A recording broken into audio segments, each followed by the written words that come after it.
Real quick, I actually have a viewer question, and it's a pretty good one. He says, my name is Alex, I'm 23, I'm having trouble putting on size. I eat really clean for about 6 meals a day. What would you recommend I change? Well, without knowing a whole lot about him, you know, and obviously his training and those sorts of things, you know, I think a lot of times it's just people don't realize how long it takes to make gains, especially if you're natural. You know, you read Flex magazine or you read some of these magazines that add this to your arms in 12 weeks, or you know, add 20 pounds in this amount of months. And I mean, I think a lot of people, and I don't know if this is Alex or you know, I could be way off here, but I think a lot of people get frustrated because they don't put on mass fast enough. And either one of two things happens: they get frustrated and they stop, or they get so focused on trying to put on weight that they, okay, well, I'm going to add I'm going to add 8 pounds this month, and they just get totally focused on the scale number, and they end up putting on a lot of fat, and then they feel bad because they put on a lot of fat, and they got to diet down, and then they're kind of yo-yoing back and forth, and they, you know, they're really spinning their wheels. Go to the supermarket, look at 5 pounds of beef. Tell me that's not a lot of tissue, okay? So if you think about if you put that amount on in a year, that's really good progress. Okay, you stretch that over the course of 12 months. 5 pounds of, hey, let me pull up my trusty calculator here because my brain's dead. You're looking at 0.4. You're looking at 0.4 pounds a week, or 0.4 pounds a month. 0.1 pounds per week of muscle that you're adding. Yeah, that's that's 3 ounces of muscle a week.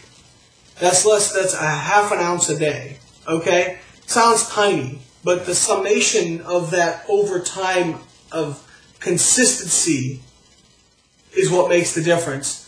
Most people, you look at the best natural bodybuilders, they're all like mid-30s or 40s. The guy who won the Orton Cup, Philip Ricardo, he's almost 40. Dave Gooden, he won his IFBB Pro card as a natural. He's 52, you know? But the thing is these guys, you know, Dave, when people accuse him of being on steroids, Dave says, I've put on 20 pounds in 30 years.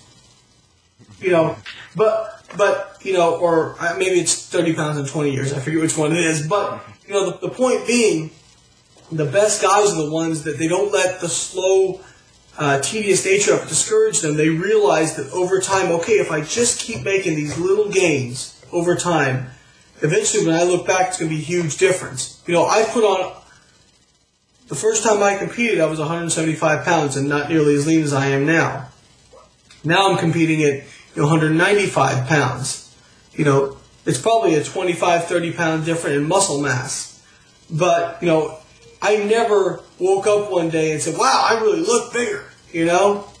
It was all the summation of small gains over time. So again, you know, Alex, I think it's, you know, just be consistent and work hard. You know, I know that's a really generalized answer, but it's the truth. And always be reading, you know, educate yourself, be willing to try new things. And don't get caught up in crazy nutritional strategies or supplementation strategies where people, you know, a lot of guys out there, they're trying to sell you on something. You know what I mean? My business probably gets hurt because I tell people there's no secrets. I don't have any secrets, you know. You know, but a lot of people will read something where this guy recommends, oh, well, I take 100 grams of glutamine a day. And then if somebody reads that and they go, oh, wow, well, that's so crazy, but he looks good, so that must be the secret he knows that nobody else knows. You know, no, come on. He's trying to sell you on something. He's trying to sell you on some, you know, crazy protocol that makes him look like a genius. You know, same thing with guys who say, oh, I eat 1,000 grams of protein a day, or, you know, I don't eat any fat, or, you know, something crazy. You know, anytime anybody ever uses the words never, always, best, worst, you know, any kind of superlative, you can be pretty certain they're full of garbage. You know what I mean? Because metabolism isn't black and white. It's all a gray area. So, you know, Alex, I really recommend, you know, just be focused, work hard, document what you're doing.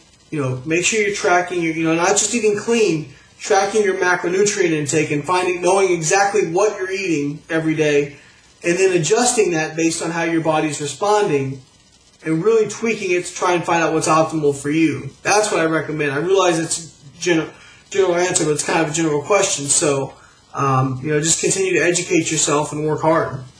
Yeah. And then just two last quick questions. What do you feel are the best supplements you've taken as far as for gains? I mean, obviously, a protein powder is going to be up there on anybody's list, just because getting in enough protein per day can be challenging for a lot of people. So whey protein in our lab's research is definitely the most anabolic protein source that we've examined. I really like branched chain amino acids. I did, a lot of my PhD research was on leucine, so I take Extend from Scivation, which, full disclosure, they're my sponsor, but I love all their stuff. I've been with them for over 6 years, and I've had offers from other supplement companies, and I've never left because I believe in their products. And Extend is obviously the flagship product, and I use Extend because it's really great for recovery. It's got branched chain amino acids, leucine, and citrulline malate, and all those seem to have a positive influence on muscle protein synthesis and anabolism. So it's really going to help you recover from your workouts. And actually, there's evidence that if you take branched chain amino acids in between meals, it actually amplifies the anabolic effects of a meal. So I do the 4 meals a day, but then I put Extend in between. And then creatine monohydrate. Great supplement. Don't get caught up in this, creatine ethyl ester and crealkaline and all that stuff. Creatine monohydrate is tried and true. People will come out with new sources of creatine and bash monohydrate. They don't have any science behind it. Monohydrate has been studied, hundreds of studies. It works. Okay, it works. It works well, and it's inexpensive. Use creatine monohydrate. Beta-alanine is another real promising supplement. It seems to have a synergistic effect with creatine. Citrulline malate, which is found in Extend, like I talked about earlier, that's a great supplement. HMB for people who are dieting, or people who are if you're starting a new training protocol that's going to cause you to be real sore and really damage a lot of muscle. HMB can be useful for helping to recover from that. So there's actually, I wrote an article for MD a few months back. You guys might try to find it, but it's called Top Supplements for a Natural Bodybuilder, where I talk about what are some of the best supplements. But I also use a multivitamin, fish oil, sesame oil, or actually Sesame from Scivation is kind of the active extract of sesame oil, which is really great helps prevent fat gain in the off season, and it really is great for leaning down pre-contest as well. And then I also use antioxidants like lipoic acid. That's great for increasing insulin sensitivity. So there's a whole host of them, but really, that's kind of my core of what I do. Very cool. And then lastly, what are your future plans? I know you're going to be doing the NGA universe, but what are you kind of thinking as far as after that? Yeah, I'm doing the NGA Universe November 13th in Coral Springs, Florida, which is close to Miami, or in Fort Lauderdale. So if you guys are in the area, stop by and check out some high-level natural bodybuilding. And then the week after, I'm doing a guest posing in DeKalb, Illinois at the OCB Midwest States. Really excited about that. When I lived in Illinois, my wife and I went to that show every year and helped out. And to get a chance to go back there and guest pose is going to be an honor for me. So if you guys are around that area, come and check that out. And then come party with me afterwards at the after party, because I'll be done with dieting, so I'll be ready to eat. And after that, I'll probably take 6 months off from any kind of competition, powerlifting or bodybuilding, just to give myself a break. I'm kind of competitioned out. This is the stretch where it's starting to kind of take its toll on me. I'm focused, but it's getting tougher. It's kind of wearing on me a little bit. So I'll probably take, I'll still be training. I'm looking forward to getting back to training and just training for the love of training. But probably looking to compete in some powerlifting meets around late summer, early fall of next year. Just depends on when I start getting that competitive drive back and how fast my strength comes back. And then I'd really like to, at some point, do, in my off season this year, I'd like to do USAPL Raw Nationals and the Raw meet at the Arnold. That would be pretty cool. Maybe next year I'd like to do the Raw meet at the Arnold. I'd like to break, a 1,700 Raw total for the 220 class. I'd like to do Raw Unity again in Tampa. And then as far as bodybuilding goes, obviously continue to make gains. Don't know what my next competition will be. It's going to kind of depend on my wife, I think, is thinking about competing next year, so I would be totally focused on her. I don't know. It depends on how that goes, and kids are starting to be something that we're talking about. So depends on it. Well, what works out with that. I don't want to be dieting while she's pregnant, or even anywhere close to that. That'd be something where I definitely want to have all my focused attention on that. So we'll see. The IFPA states that you need to compete every 2 years at least to maintain your pro status. So I'd like to compete within 2 years, but if it doesn't work out, family gets in the way, then if I have to requalify as professional, then if I'm worth my salt, I should be able to go back in and requalify.